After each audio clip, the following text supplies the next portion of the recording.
مرزا مظهر جان جانان رحمت الله علیه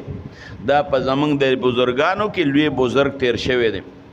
او دا د قاضي ثناء الله پانیپتی رحمت الله علیه پیر تیر شوی داغه پیر تیر شوی ډېر لوی سړی تیر شوی دی بزرګو داغه پیر او مرشدو د دلی چې کوم وزیرو د دلی بادشاہ نو داغه د وزیر ور سره روانه و آسه بے ځای به دې تنګو داغه ور سره روانه و خو بس غږ نه کو دغه وزیر راغې ځان کې زور لید او قاد دغه د مرزا مظهر جانان رحمت الله علیه شهید ک بادشاہ پړ کی وی چې ظالم ظلم وکړه اسه بے ځای سړی شهید د الله شان تګور یو سور وځي پدې کې تیر شو د دلی بادشاہ وی خو بینم چې په یو ځنګل کې ولاړم او دا وزیر را سره دی او پدې کې په اس باندې سوک سور را روان دی او داسې دوړي خيږي د اس د خپونه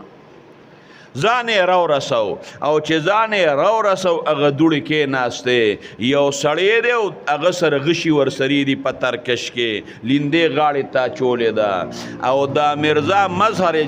جانان رحمت الله علیه دا هغه د هغې اس واګې نیولي وی چې راو رسید بادشاہ وی ماته هم داسې برن بندې سړی وکتل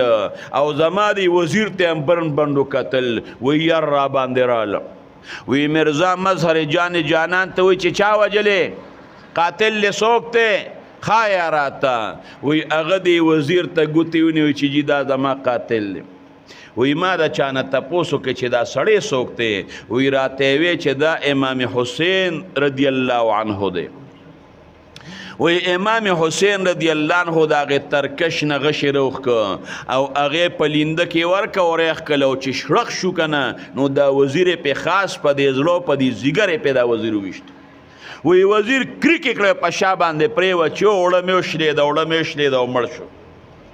بادشاہ په hebat کې د خوب نه را پاسه بادشاہ ځان سره وی چیرې پته ولګید چې دا وزیر کم کار کړی دی او مرزا مظهر جانان شهید کړی دی ظلم کړی دی په د بخام خاصه مصیبت راځي چې څه مصیبت او پد به پی راځي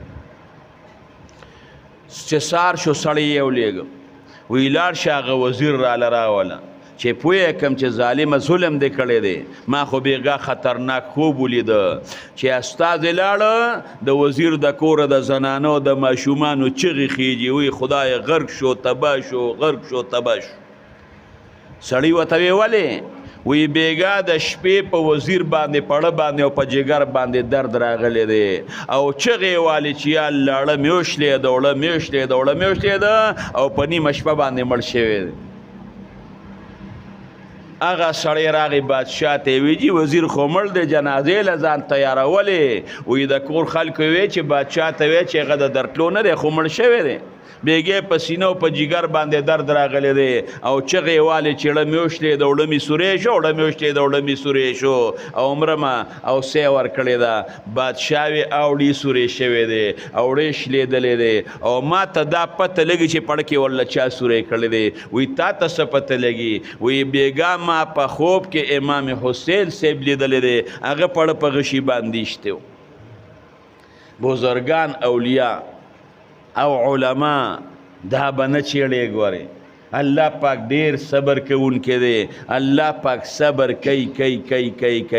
بعضې وخت کې الله یو سړی بیا رونیسي نو چې راوي نیسي نو سمدستي یې سټکوري کي او بعضې وخت کې د عالم دشمن الله رانیسي نو خو په بیمارو یو غورځي